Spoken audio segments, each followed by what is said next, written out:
Hello students, I am Rajendra Kumar और आप देख रहे हैं हमारा आपका एजुकेशनल चैनल physics.edu.rajendra जो कि बिल्कुल फ्री है और चैनल के माध्यम से आपको बिल्कुल आपकी ही भाषा में फिज़िक्स को समझाने का प्रयास किया गया है।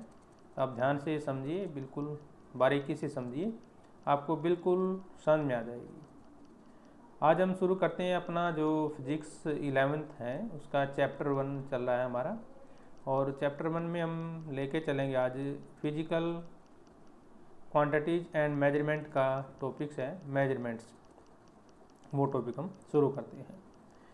मेजरमेंट्स जैसे कि हमने पहले भी आपको बताया, एक बहुत ही इम्पोर्टेंट प्रक्रिया है हमारे लिए मेजरमेंट। बिना मेजरमेंट के हमारा जो जीवन है वो पॉसिबल नहीं है। आप कहीं भी जाएंगे तो मेजरमेंट की हमें ज़रूरत पड़ती है। दुकान पर जाते हैं तो चीनी मेजर करनी है, या किसी कपड़े की दुकान पे जाते हैं तो कपड़ा मेजर करना है। कहीं भी आप किसी भी फील्ड में जाएंगे तो मेजरमेंट चलता रहता है। हम स्कूल में जाते हैं, घर से स्कूल में जाते हैं, वहाँ भी मेजरमेंट है कितनी किलोमीटर पर आपका घर है।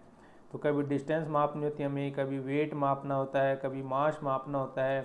तो ये सारा सिस्टम जो है मेजरमेंट के ही अंडर में आता है।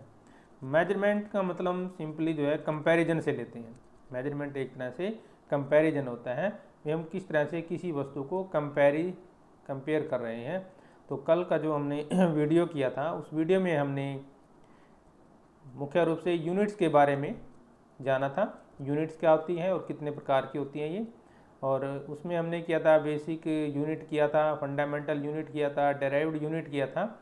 ये कुछ टॉपिक हमने क्लियर किए थे और आशा है कि आपने वो टॉपिक जो है कर लिया होगा, क्योंकि फिजिक्स के टॉपिक जो है एक दूसरे से रिलेटेड है। यदि आप कोई टॉपिक करना चाहते हैं तो पिछला टॉपिक उसके बारे में आपको थोड़ी बहुत ही जानकारी होनी चाहिए। तो थोड़ा सा रिवाइज कर देते हैं। पिछले टॉपिक में मैंने किया था फंडामेंटल फिजिकल क्वांटिटी किया था। तो ये एलिमेंट्री फिजिकल क्वांटिटी होती है which does not require any other physical quantity to express. वो खुद ही अपने आप में परिपूर्ण होती है, उनको दूसरी राशि से कुछ भी ड्राइव करने की जरूरत नहीं होती है। इसका मतलब क्या है, it can not B resolve further in term of any other physical quantity. इसको हम दूसरी क्वांटिटी में ड्राइव नहीं, मतलब दूसरी क्वांटिटी से हम इसको ड्राइव नहीं कर सकते। वो अपने आप में पूर्ण है, कंप्लीट है। जैसे मान लो मास है, लेंथ है, टाइम है, ये सारी की सारी जो हमारी बेसिक हैं, फंडामेंटल हैं। और फिर किया था हमने डेराइव्ड यूनिट। डेराइव्ड यूनिट का मतलब जो हम फंडामेंटल यूनिट से ड्राइव करते हैं, उनसे निकालते हैं, उसको बोलते हैं डेराइव्ड यूनिट। जैसे मान लो हमारे पास एग्जाम्पल के तौर पे लेते हैं हम यूनिट ऑफ वेलोसिटी है। यूनिट ऑफ वेलोसिटी हम लेते हैं मीटर पर सेकंड। तो दो चीज़ों से मिला के बना दी हमने, मीटर से और सेकंड से। तो दो इनके ड्राइव कर लिया मीटर और सेकंड से।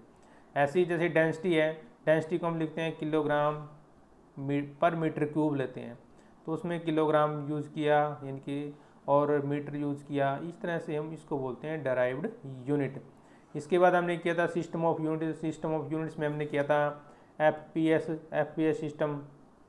एफ उसमें एफ का मतलब हमने फुट, पाउंड और सेकंड, 3 पॉइंट हो गए। एफ फुट, पाउंड और सेकंड।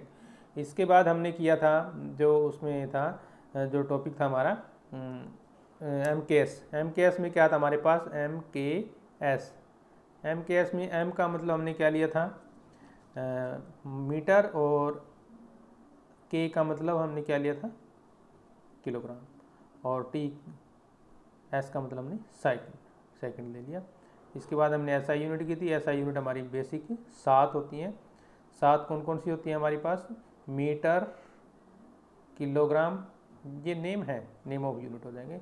वैसे हम लेंथ मीटर में मापते हैं, मास किलोग्राम में मापते हैं, और टाइम जो है सेकंड में, इलेक्ट्रिक करंट एम्पियर में, थर्मोडायनेमिक्स केल्विन में, अमाउंट ऑफ सब्सटेंस मोल में, और ल्यूमिनस इंटेंसिटी कैंडेला में मापते हैं। इसके बाद हमने की थी सप्लीमेंट्री यूनिट्स, जिसमें हम लेते हैं रेडियन और स्टेरेडियन, ये एंगल मापते हैं हम किसी वस्तु का। इसके बाद हमने किया था एडवांटेज ऑफ यूनिट क्या होती हैं, तो ये इंटरनेशनली एक्सेप्टेड होती हैं। दूसरा रेशनल यूनिट सिस्टम होता है इसमें, और कोहेरेंट सिस्टम ऑफ यूनिट होता है, मैट्रिक सिस्टम होता है। ये हमने सिस्टम पॉइंट किए थे। तो ये था हमारा जो पिछला टॉपिक है। अब आज हम अपना जो आज का टॉपिक है मुख्य रूप से उसको स्टार्ट करते हैं, मेजरमेंट क्या होता है। तो मेजरमेंट एक जो है हमारे पास एक तरह की असाइनमेंट होती है। मेजरमेंट जो है एक तरह से, तो मेजरमेंट इज द असाइनमेंट, एक तरह से एक असाइनमेंट है of a number to characteristics of an object or event which can be compared with other object or event, जिसको हम किसी भी दूसरी चीज़ से कंपेयर कर सकते हैं, या कोई दूसरी घटना होती है उसको हम कंपेयर आसानी से कर सकते हैं। यदि हम इसके स्कोप की बात करते हैं या इसकी एप्लीकेशन ऑफ मेजरमेंट की करते हैं, are dependent on context and discipline. Context and discipline पे ये डिपेंड करता है हमारा। कहने का मतलब क्या है कि जैसे distance measured by parallax method, मतलब हमारा जो कॉन्टेक्स्ट क्या है, किस मतलब जैसे जैसे हमें ज़्यादा दूर की दूरी मापनी है तो किस तरह से मापेंगे, नज़दीक की दूरी है किस तरह से मापते हैं हम। तो डिसिप्लिन इसमें जो है मेन है भी, क्या हमें उसमें यूज़ करना है। मान लो हमें बिल्कुल छोटा एक पेन का साइज़ मापना है तो हम जो अपना घरेलू स्केल होता है उसके साथ माप सकते हैं। कपड़ा लेते हैं हम जब तो मीटर वाली स्केल का यूज़ करते हैं। और जब हम थोड़ा जैसे हम एक शहर से दूसरे शहर की दूरी मापते हैं तो किलोमीटर का यूज़ करते हैं। कई बार एस्ट्रोनॉमिकल यूनिट का भी यूज़ करते हैं। तो वो जो है अलग अलग पॉइंट होते हैं मापने के लिए।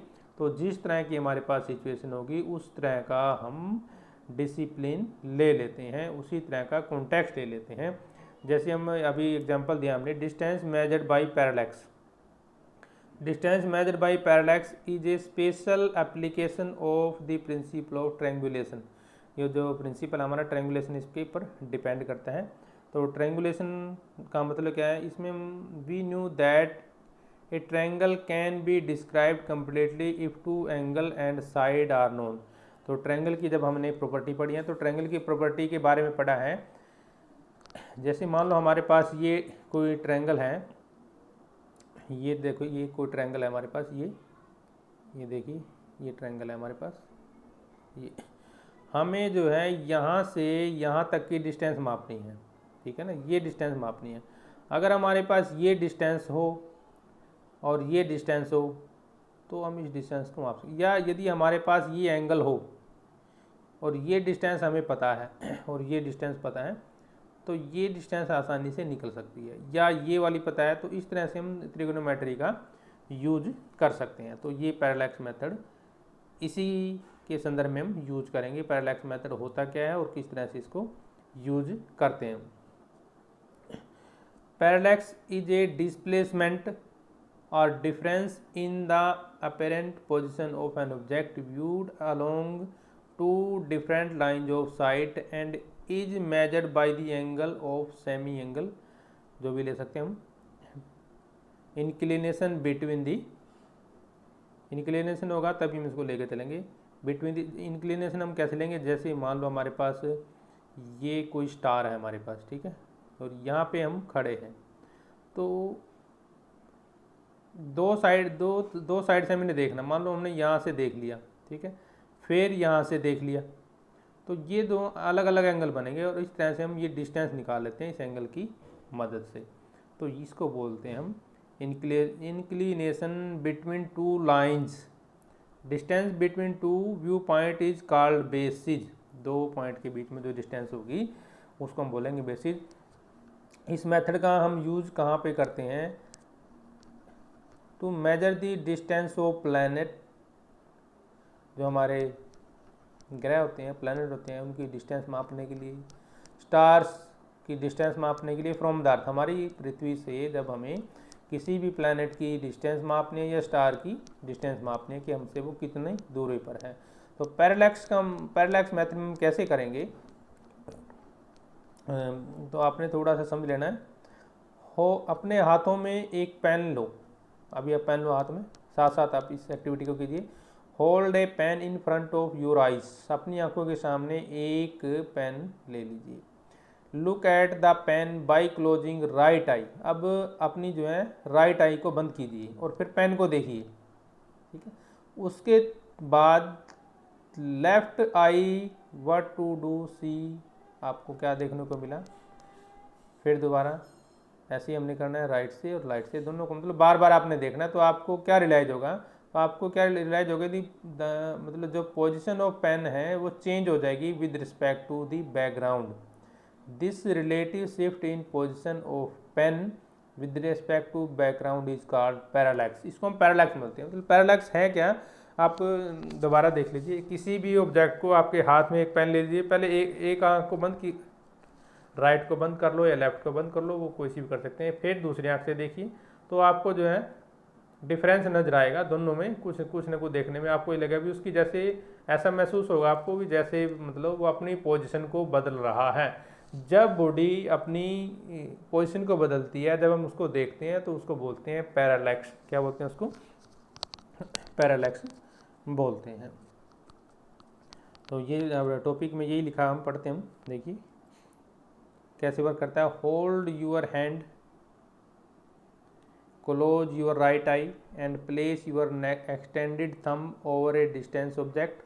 मतलब हमने वहाँ पे पेन लिया था, यहाँ पर आप अपने अंगूठे को भी देख सकते हैं। नाउ स्विच आइज, आंखें बंद कीजिए, so that your left is closed and your right is open. Your thumb will appear to shift slightly against the background. तो आपको ऐसा लगेगा जैसे हमारा अंगूठा अपनी पोजिशन को चेंज कर रहा है। माई मेजरिंग दिस स्मॉल चेंज, अगर हम थोड़ी ही चेंज को माप लेते हैं। Knowing the distance between your eyes, और अपनी आंखों के बीच की डिस्टेंस कितनी है, you can easily calculate the distance of the thumb, भी आपका जो अंगूठा है वो कितना है। इस तरह से हम कर सकते हैं। दूसरा इसमें पॉइंट ले सकते हैं। Hold a pencil in your hand, now close your left eyes and see the pencil, now close your right eyes and see the pencil. तो आपको कुछ ना कुछ इसमें फ़र्क नज़र आएगा। इस तरह से जब हम देखते हैं तो इसको बोलते हैं पैरालैक्स मेथड। तो इसमें देखिए हमारे पास ये फिगर दिया गया है, देखिए ध्यान से। फिगर में क्या दिखाया है, ये एंगल थीटा है, ये कोई ऑब्जेक्ट है डिस्टेंस की कोई, और ये डिस्टेंस हमसे डी मान ली, और ये दूसरी डिस्टेंस क्या मान ली, डी मान ली, और नीचे जो बेस वाली डिस्टेंस क्या ले ली हमने, बी ले ली। ठीक है, ये पॉइंट ए है और ये इधर से पॉइंट बी है और उधर से पॉइंट ये एस हो गया। तो ये हमारे 3 पॉइंट हमने कंसीडर कर लिए। चित्र को ध्यान से देख लीजिए। अब पॉइंट क्या था हमारे पास, you shall find that position of the image, जो इमेज की पोजीशन है हमारी, of the pencil is different in each case. एक आंख से देखते हैं तो उसकी कुछ और पोजीशन है, दूसरी आंख से देखते हैं तो कुछ और पोजीशन है। This is called the parallax. ये आप समझ लीजिए पैरालैक्स क्या है, नहीं तो दिमाग में बाद में यही रहता है पैरालैक्स पता नहीं क्या होगा भाई, पता नहीं क्या है पैरालैक्स, पता नहीं क्या है, इसी में उलझे रहते हैं। तो पैरालैक्स कुछ नहीं है, सिर्फ वो हम हमारी आंखों की दृष्टि का एक सिस्टम है। कब जब हम एक आंख से देखते हैं तो उसकी पोजीशन कुछ और दिखती है, दूसरी आंख से देखते हैं तो उसकी पोजीशन कुछ और दिखती है। और इसके बाद and your eyes are use as base, और हम अपनी आंखों को इसमें क्या मान के चलते हैं, बेस मान के चलते हैं। जब हम इसके मेजर करते हैं डिस्टेंस का, तो कैसे करेंगे, to measure a distance D from a point A of the planet S. S जब हमने प्लैनेट लिया, जो डिस्टेंस ऑब्जेक्ट कोई भी हो सकता है, दूरी पर कोई वृक्ष हो सकता है, कोई पहाड़ी की भी हम माप सकते हैं, जो भी मापना है हमें। तो हम पैरालैक्स मेथड का यूज करेंगे। We will observe it from 2 different views A and B. एक बार यहाँ से देखना है हमें और दूसरी बार यहाँ से देखना है, तो 2 व्यूज हम इसमें लेके चलेंगे किसी भी ऑब्जेक्ट को देखने के लिए। The distance between A and B is B, और वो मान लिया हमने डिस्टेंस क्या दोनों के बीच में बी है। और मान लो जो ऊपर वाला एंगल है, जो ऊपर बना था हमारे पास, इसके पास ऊपर वाला एंगल जो, ये क्या मान लेते हैं हम, थीटा मान लेते हैं। और इसको बोलते हैं पैरालैक्स एंगल। क्या बोलते हैं इसको, पैरालैक्स एंगल। कई बार पैरालैक्टिक एंगल भी बोलते हैं इसको। ठीक है, as the distance between 2 planet and observation point is very large, we can assume b by d is less than 1. b by d is less than 1, बहुत ही कम है b जो है हमारे पास। इसका मतलब क्या है, it mean angle theta be very small. तो एंगल थीटा बहुत स्मॉल है, क्योंकि जब हम किसी वस्तु को इतनी दूर से देखते हैं तो एंगल छोटा हो जाता है, डिस्टेंस के ऊपर वो डिपेंड करता है। We proceed further by taking triangle ASB in form of arc where the length of the arc is B and the radius of arc is D। तो ये लेंगे तो लेंथ की जब हम आर्क मापते हैं, जैसे हमारा ये सर्कल होता है ना, ये कोई सर्कल है हमारे पास और यहाँ ये 2 पॉइंट लेके चलते हैं मान लो, ठीक है, ये आर्क हो जाएगी हमारी। और तो आर्क कैसे मापते हैं, रेडियस इंटू एंगल, ये देखो ऐसे मान लो देखो ना, तो रेडियस इंटू एंगल देंगे, क्या लेंगे रेडियस, ये एंगल हो जाएगा रेडियस इंटू एंगल थीटा। तो आर्क हमारी क्या है, ये बी, ये क्या है हमारी बी, ये वाली जो ए और बी है ना, इसकी लेंथ हमने बी ली है ना, और वो डिस्टेंस क्या है हमारी डी, और एंगल क्या लिया है थीटा। तो इनके B is equal to D theta, B is equal to D theta. तो ये हो जाएगा हमारे पास निकालने का system. Now if we know the distance between 2 points the parallax angle we can easily find the distance D with the help of the above relation. तो हम आसानी से इसको निकाल सकते हैं इस रिलेशन का यूज करके। With the help of the above relation, hold a pencil in your hand and now close your left eyes and see the pencil। वही दोबारा से एक्सपेरिमेंट कर लीजिए, उसको देखना अपने ध्यान से पेंसिल को, तो आपके पास 2 इमेज आ जाती हैं हमारे पास pencil in different each case में, और इसी को बोलेंगे पैरेलैक्स मेथड, और इसी को हम यूज़ करते हैं इसको मापने के लिए। तो ये था हमारे पास पॉइंट जो मेजर कैसे कर रहे हैं हम। अब दोबारा जब हम मेजर करेंगे तो इसमें क्या लेंगे, to measure the distance D of a point A, यहाँ से जब डी मापना है तो उसको रीअरेंज करना है, कुछ नहीं है भाई। Yes the parallax method we will observe it from 2 different views A और बी, वही सेम हमारे पास चलता रहेगा ये। तो आर्क हमारा फिर वही निकालना है, तो बी क्या हमारे पास डी थीटा। तो ये इक्वेशन हमारी पैरेलैक्स मेथड के लिए, किस तरह से हम पैरेलैक्स मेथड, और एग्ज़ाम की दृष्टि से ये मेथड इम्पोर्टेंट है, मोस्टली पेपर में आ जाता है। तो इस बात का आप ध्यान रखेंगे कि ये किस में आ जाता है, पेपर में आ जाता है। एक एग्जांपल लेके चलते हैं, देखिए a planet is observe from 2 point A and B. हमारे पास जैसे ये है ना, ठीक है, ये पॉइंट ए है और ये पॉइंट बी है, ये कोई प्लैनेट है हमारे पास एस, ठीक है। तो यहाँ से ऑब्जर्व किया गया ए और बी से ऑन द अर्थ, पृथ्वी पर। The angle theta is equal to 3.32 × 10⁻⁻² radian.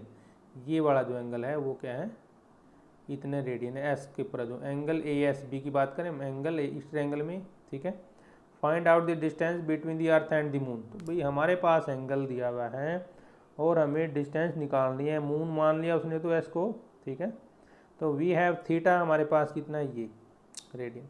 Taking 2 point on a diameter of earth we have B. अब ये 2 पॉइंट ले लिए पृथ्वी पर हमें, कोई पहले मान लो यहाँ खड़े थे हम, फिर यहाँ पे खड़े गए, तो इन दोनों के बीच की डिस्टेंस तो हम आसानी से माप सकते हैं, जितनी भी हो सकती है। मान लिया तो ये डिस्टेंस वो ये बता रहा है 1.276 × 10⁻⁷ मीटर, ये डिस्टेंस को बता रहा है, ठीक है। अब फार्मूला हमारे पास क्या है, ये वाला फार्मूला है हमारे पास, d is equal to B theta, d is equal to B theta, ये हमारे पास फार्मूला है। d निकालना है तो इसके बी, ये हमारे पास क्योंकि देखिए d is equal to B theta, यानी कि b बाई थीटा, ये फार्मूला d निकालने को देगा, तो ये हमारे पास आंसर आ जाएगा, ठीक है। तो इस तरह से हम यूज़ करते हैं पैरेलैक्स मेथड किसी भी डिस्टेंस को निकालने के लिए। अब नेक्स्ट पॉइंट हमारा रेंज ऑफ लेंथ क्या होती है, range of length. Range of length हम क्या होता है, रेंज ऑफ लेंथ। तो रेंज ऑफ लेंथ कुछ नहीं है हमारा, सिर्फ ऑब्जेक्ट का हमें साइज देखना होता है। ये साइज ऑफ ऑब्जेक्ट, कोई भी ऑब्जेक्ट का साइज हो या heavenly bodies very over a wide range. The length of organism affect at both microscopic and microscopic level. एक तो होती है हमारी मैक्रोस्कोपिक, यानी कि बड़ी जो हम काम करते हैं बड़े लेवल पर काम करते हैं, तो माइक्रोस्कोपिक जब हम छोटे लेवल पर काम करते हैं।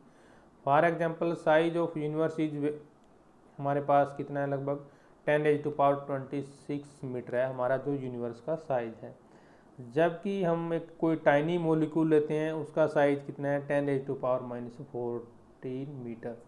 तो we use certain unit to define the length of both level. तो हम दोनों को डिफाइन करने के लिए विशेष विशेष फार्मूले यूज़ करते हैं, बहुत अलग अलग हम पॉइंट यूज़ करेंगे। तो ये कहलाती है रेंज का मतलब क्या हो गया, अभी जैसे हम रेंज है, हम हमारे जैसे हम कई बार हम हमारा तो मोबाइल देखते हैं ना, मोबाइल में हम कई बार बोलते हैं भी रेंज नहीं है। रेंज नहीं है का मतलब जहाँ से इलेक्ट्रोमैग्नेटिक वेव्स आ रही हैं, टीवी का मतलब टीवी के, रेडियो के या मोबाइल के सिग्नल है वो आ रहे हैं, वो हम उस एरिया में नहीं है, तो उस रेंज में नहीं है, तो ये एक तरह से रेंज ऑफ लेंथ हो जाती है। और इसको मापते हम कैसे हैं, एक फर्मी किसके इक्वल होता है 10⁻⁻⁻15 मीटर, ये हम छोटी लेंथ लेके चलते हैं 10⁻⁻15, मतलब यहाँ से रेंज हमारी शुरू होगी। और दूसरा हम एंगस्ट्रॉम भी लेके चलते हैं 10⁻⁻10, इसको याद कर लीजिए, फर्मी और ये एक नंबर में कई बार आ जाते हैं, ठीक है। फिर लेते हैं हम एस्ट्रोनॉमिकल यूनिट, तो जो इससे बहुत बड़ी है ये भी 1.496 into 10⁻11 metre. It is also called average distance between the sun and earth. तो जो एस्ट्रोनॉमिकल यूनिट है, कई बार आपको पूछ लेता है भी अर्थ और सन के बीच की दूरी क्या है, तो आप सीधा बोल सकते हो 1 एस्ट्रोनॉमिकल यूनिट, अगर आपको कुछ नहीं याद आता, लेकिन याद भी रहना चाहिए। हमारा हो जाएगा 1.496 इंटू 10⁻11 मीटर। आप सीधा 1.5 भी याद कर सकते हैं, 1.5 इंटू 10⁻11 मीटर, ये भी चल जाएगा। फिर आता है हमारे पास लाइट ईयर। लाइट ईयर क्या होता है, एक साल में प्रकाश जितनी भी दूरी तय करता है उसको हम 1 लाइट ईयर कहते हैं। एक साल में प्रकाश के द्वारा तय की गई दूरी, इनके distance travelled by the light in A 1 year. और हम उसको कैसे निकालेंगे, उसका सिंपल तरीका है हमारे पास। एक साल में देखिए कितने 365 दिन होते हैं, ठीक है, और 24 घंटे होते हैं, फिर 24 घंटे में फिर मिनट होती हैं, फिर क्या होती हैं, सेकंड होती हैं, ठीक है ना। ये दोबारा देख लीजिए, 365 दिन हो गए और 24 क्या हो गए हमारे पास, एक दिन में 24 घंटे हो गए ना, और एक घंटे में मिनट कितनी होगी 60, और सेकंड कितनी होगी 60, इनटू में स्पीड ऑफ लाइट कितनी है 3 × 10⁸ ये सारे मल्टीप्लाई हो जाएंगे। अगर आपको याद नहीं रहता तो आपने मल्टीप्लाई क्या करना है, सबसे पहले स्पीड ऑफ लाइट लेंगे 3, ये वाली, इनटू में 365 करेंगे, इनटू में 24 करेंगे, इनटू में कितना करेंगे हम 60, इनटू में कितना करेंगे 60, तो ये मल्टीप्लाई करने के बाद हमारे पास ये आ जाएगा 9.46 इंटू 10⁻15 मीटर, ये आ जाएगा हमारे पास। नीचे जो टेबल दी गई है उसमें जो है डिफरेंट ऑब्जेक्ट की लेंथ दी गई है। इसी तरह हमारा आता है measurement of time. Measurement of time में we need a clock to measure time. Time को मापना है तो हम घड़ी के द्वारा माप सकते हैं, मोबाइल में भी होता है, तो आजकल तो मोबाइल का यूज ज़्यादा होता है। By a clock we mean any natural or man made phenomena, तो मनुष्य के द्वारा कोई भी चीज़ बनाई गई है तो उससे हम टाइम का मेजरमेंट कर सकते हैं। दैट इज रिपीटेटिव, मतलब वो हमेशा रेगुलर होती है। क्या होती है रेगुलर, मतलब निश्चित अंतराल के बाद सेम वही प्रोसीजर उसका शुरू हो जाता है। तो जो गैलीलियो थे उसने यूज़ किया था heart beat to measure the time period of a simple pendulum and led the foundation of classical mechanics, और तभी से क्लासिकल मैकेनिक्स शुरू हुई थी जब उसने इस एक्सपेरिमेंट को किया था। We can say that literally put his heart into physics, यानी कि कहने का मतलब उसने अपना दिल ही फिजिक्स के लिए खोल दिया, उसको मापने के लिए वहीं से शुरू कर दी फिजिक्स मापने उसने। Today we have very accurate time keeping devices or clock like atomic clock, और आज हमारे पास बिल्कुल सही टाइम देने वाले इंस्ट्रूमेंट तैयार हैं। तो टाइम इंटरवल रिक्वायर्ड कितना है हमारे पास, वाइब्रेशन 919261, ये जैसे एक मोबाइल नंबर होता है इस तरह से लिखा हुआ है।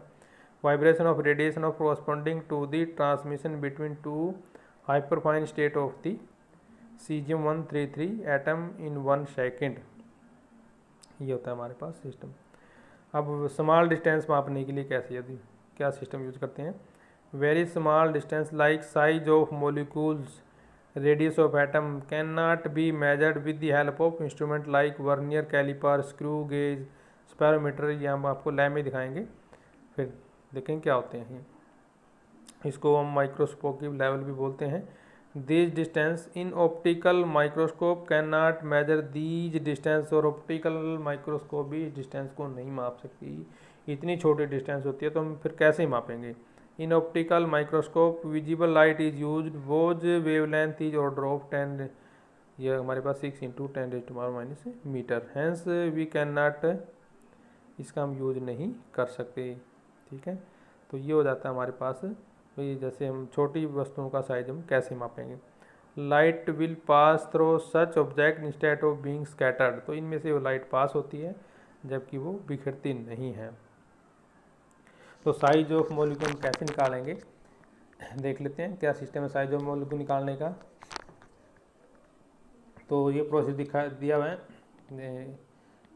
1 सेंटीमीटर क्यूब डिजोल्व करना है हमें कोई भी ऑफ ओलिक एसिड, जो ओलिक एसिड है हमारे पास 1 सेंटीमीटर क्यूब, वो डिजोल्व करना है किसमें, अल्कोहल में, to make a solution of 20 centimetre cube. तो इतना सॉल्यूशन हमने तैयार कर लेना है ओलिक एसिड मिलाकर। इसमें से 1 centimetre cube of above solution and dissolve in alcohol to make a solution of 20 metre cube. Concentration of oleic acid in solution will be, ये कंसंट्रेशन हमारे इनके 1 पार्ट का कितना 20 × 20 सेंटीमीटर क्यूब। ये सोल्यूशन हमने बना लेना पहले।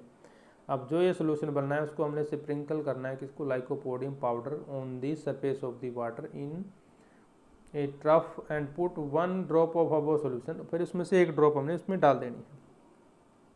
Oleic acid in the solution will spread over the water in a circular molecule, तो वो एक तरह से सर्कुलर मॉलिक्यूल बना लेता है, उसके ऊपर तैरता है एक सर्कुलर सिस्टम बनाकर। Measure the diameter of above circular film using below calculation, फिर ये कैलकुलेशन यूज करते हैं। मान लो n क्या है, number of drop of solution in the water, v क्या है, volume of each drop, t क्या है, थिकनेस फिल्म, और a क्या है। ये 4 पॉइंट नोट कर लीजिए दोबारा। क्या क्या है हमारे पास, नंबर ऑफ ड्रॉप्स, वॉल्यूम हो जाएगा, और थिकनेस हो जाएगी t, a area of the film हो जाएगा। तो ये होता है total volume of N drops, NV। Total volume कैसे निकालते हैं, NV। और amount of oleic acid in this solution क्या हो जाएगा, NV 1 divide by 20 × 20। Thickness T, volume of the film divide by area of the film, ये thickness निकालेंगे। ये फार्मूला है, volume of the film divide by area of the film. तो ये हमारे पास वैल्यू पुट हो जाएगी, यानी कि NV divide by 20 centimetre cube. अब लेते हैं मेजरमेंट ऑफ मास। छोटे लाल पे मास कैसे मेजर करते हैं। Mass is usually measure in term of kilogram, but atoms and molecule unified atomic mass unit is used. 1 atomic mass unit किसके बराबर होती है, 1 U, यानी कि 1/12 of mass of the atom, carbon atom जो हमारा 12 यूज़ करते हैं, 12 यूज़ करते हैं। Is the isotope of including mass of the electron भी जिसमें इसका शामिल होता है। और कितना होता है वो, 1.66 × 10⁻⁻27 किलोग्राम। इसके बाद apart from using balance for normal weight, mass of planet is measured using gravitational method. Planet का मास मापना है तो कौन सा मेथड यूज़ करेंगे, ग्रेविटेशनल मेथड यूज़ करेंगे। Mass of atomic particle measured using mass spectrograph का यूज़ करेंगे।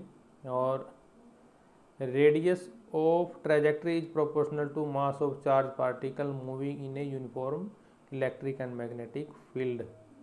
रेंज ऑफ मास, ये क्या हो जाएगा हमारे पास, रेंज ऑफ मास। तो ये हमारे पास रेंज ऑफ मास दिए गए हैं बुक में भी आपकी, वहाँ से आप लर्न कर सकते हैं, बुक से ही है ये भी। तो जैसे इलेक्ट्रॉन है उसकी रेंज क्या है हमारी 10⁻⁻30। प्रोटॉन की क्या है -27 पावर में। और यूरेनियम एटम की क्या है 10⁻⁻25। रेड ब्लड सेल की रेंज क्या है 10⁻⁻13। डस्ट पार्टिकल की क्या है 10⁻⁻9, ये डस्ट पार्टिकल की हो जाएगी हमारी। और रेन ड्रॉप की 10⁻⁻6। मॉस्किटो 10⁻⁻5। ग्रेप 10⁻⁻3। ह्यूमन 10⁻2। ऑटोमोबाइल 10⁻3। ये रेंज की बात चल रही है हमारी। और बोइंग 747 एयरक्राफ्ट 10⁻8। मून की 10⁻23, अर्थ की 10⁻25, सन की 10⁻30, मिल्की वे की 10⁻41 और यूनिवर्स की 10⁻15। ये हमारे पास जो हमने अभी रेंज के बारे में किया था। ये हमारा सिंपल सा टॉपिक था आज का, यूनिट्स एंड मेजरमेंट, बड़ा शांति का था। और अब टाइम के बारे में कर लेते हैं। टाइम का मैंने वो क्लॉक वाला ले ही लिया हमने, वही चल जाएगा इसमें। एटॉमिक क्लॉक क्या होता है? We use atomic standard time of unit which is based on the periodic vibration produce in caesium. हमारा जो एटम होता है उसके हिसाब से हम इसका यूज करते हैं। दूसरा एग्जांपल हम मापने के लिए करते हैं, रिस्ट वॉच का यूज़ करते हैं, पेंडुलम का यूज़ करते हैं। और gain time due to effect of temperature, pressure and variation of acceleration due to gravity, so they are not consider as accurate. अब ध्यान से सुनिए, बाजी क्या कहना चाहता है भाई, कहता है जो हमारे क्लॉक होते हैं वो एग्जैक्ट टाइम नहीं मेजर कर सकते। क्यों नहीं कर सकते? या जो हमारी घड़ी होती है वो, या कोई पेंडुलम होता है, वो एग्जैक्ट टाइम क्यों नहीं मेजर कर सकते? क्योंकि टेम्परेचर बढ़ने से वो टाइम को गेन करते हैं, या प्रेशर से उनके ऊपर असर पड़ता है, या vibration of acceleration of due to gravity के कारण भी वो इफेक्ट में आ जाते हैं। इसलिए वो हमेशा वो कभी भी एक्यूरेट टाइम नहीं देते एज पर फिजिक्स। वैसे वो एक्यूरेट हैं, लेकिन फिजिक्स में तो 1 सेकंड का यदि हम लाखवां, करोड़वां या मिलियंस ऑफ भी लेके चलते हैं एरर में। क्लियर है ये बात? अब ये टेबल ऑफ रेंज हो जाएगी हमारे पास टाइम की, तो ये भी आप बुक से कर लेना, तो सिंपल दिए गए। जैसे life span of most unstable particle का जो लाइफ टाइम दिया गया है 10⁻⁻24 दिया गया है। और ये अगर नेक्स्ट ऐसी इस तरह से हमारी ये रेंज चलती है। जैसे विंक ऑफ आई दिया हमें इंपॉर्टेंट है 10⁻⁻1, जो हमारी आंखें पलक जपती हैं तो उसकी टाइम रेंज ये दी गई है। और साउंड वेव की है 10⁻³ दिया गया है। लास्ट में कर लेते हैं हम एज ऑफ यूनिवर्स की रेंज क्या है हमारे पास 10⁻17, ठीक है। और कुछ इसमें एक इम्पॉर्टेंट हमारा time period of satellite 10⁻4, rotation of earth हमारा 10⁻5, revolution of period of earth क्या है 10⁻7। तो ये आपके बुक में भी दिए गए हैं, तो इस टेबल को आप याद कर लीजिए, ये जो आपके काम आएगी काफ़ी। तो ये था हमारा आज का टॉपिक।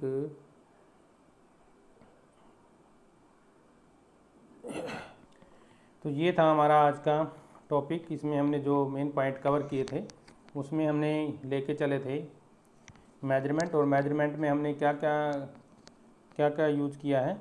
सबसे पहले हमने मेजरमेंट ऑफ लेंथ का किया, जिसमें हमारे पास 2 मेथड थे। एक तो था डायरेक्ट मेथड और दूसरा था इनडायरेक्ट मेथड। हमारे पास एक था हमारे पास डायरेक्ट मेथड और दूसरा क्या था इनडायरेक्ट मेथड। डायरेक्ट मेथड में हम क्या लेके चलते थे? डायरेक्ट मेथड में हमने जो है मोस्टली क्या लिया था, जैसे कोई स्केल है, मीटर स्केल के साथ माप सकते हैं, हमारे पास कोई फुटा है उसके साथ माप सकते हैं ठीक है। वर्नियर कैलिपर, जैसे छोटी लेंथ मतलब डिस्टेंस मापनी है तो वर्नियर कैलिपर का यूज़ कर सकते हैं, स्क्रू गेज का यूज़ कर सकते हैं। और एक हमने किया था इनडायरेक्ट मेथड। इनडायरेक्ट मेथड में हमारे पास क्या था? इनडायरेक्ट मेथड में था हमारे पास पैरेलैक्स मेथड, मतलब बिना पास जाए। तो पैरेलैक्स मेथड, पैरेलैक्स का मतलब क्या है? हम उसमें दूर से ही मापते हैं, किसी वस्तु को 2 स्थान से देखते हैं, ऑब्जेक्ट को दूर की, जैसे कोई भी हेवनली बॉडी है और जो हमारे पास वो थीटा बनता है और बीच की डिस्टेंस बनती है 2 पॉइंट के बीच में, उसको मेजर करके हम पैरेलैक्स मेथड का यूज़ करते हैं, ठीक है ना। इसके बाद हम इसमें एक और हमारा पॉइंट है इको मेथड का भी हम यूज़ कर सकते हैं। इको मेथड क्या होता है? राडार या सोनार, वो हम नेक्स्ट टॉपिक है हमारा जो उसमें करेंगे, राडार और सोनार, जो कि एक इम्पोर्टेंट टॉपिक हमारा राडार और सोनार का भी, उसमें हम बाद में करेंगे, नेक्स्ट टॉपिक जब आएगा। तो इस तरह से हमने फिर इसके बाद मेजरमेंट में हमने रेंज लेके चले थे, रेंज ऑफ लेंथ किया था हमने। रेंज ऑफ लेंथ में साइज ऑफ प्रोटॉन लिया था सबसे छोटा, हमने कितनी थी 10⁻⁻, जो भी था। और फिर हमने साइज ऑफ न्यूक्लियस लिया था। फिर हमने जो है लार्ज डिस्टेंस के लिए साइज ऑफ अर्थ लिया था, डिस्टेंस ऑफ गैलेक्सी भी ली थी हमारी, साइज ऑफ गैलेक्सी 10⁻21 किया था। फिर हमने किया था मेजरमेंट ऑफ मास। मास भी हमारी एक प्रॉपर्टी है, कैसे हम मेजर करते हैं। तो उसके लिए हमने 1 एटॉमिक मास यूनिट यूज़ किया था। मास ऑफ इलेक्ट्रॉन कितना माना था 1.66 इंटू 10⁻⁻27 किलोग्राम। फिर हमने रेंज ऑफ मास लिया था। रेंज ऑफ मास में हमने सबसे पहले इलेक्ट्रॉन लिया था। इलेक्ट्रॉन पर का मास कितना है हमारे पास, छोटा, सबसे छोटा इसी को मान के चल रहे हम 10⁻⁻30 और ये छोटा साइज लेके चल रहे हैं। और बड़ा साइज क्या हो जाएगा हमारे पास, ऑब्जर्व यूनिवर्स। यूनिवर्स कितना लिया था 10⁻15 किलोग्राम, 10⁻55 किलोग्राम हम इसका रेंज लेके चले हैं। यानी कि रेंज ऑफ मास हमने क्या लिया 10⁻32, 10⁻55।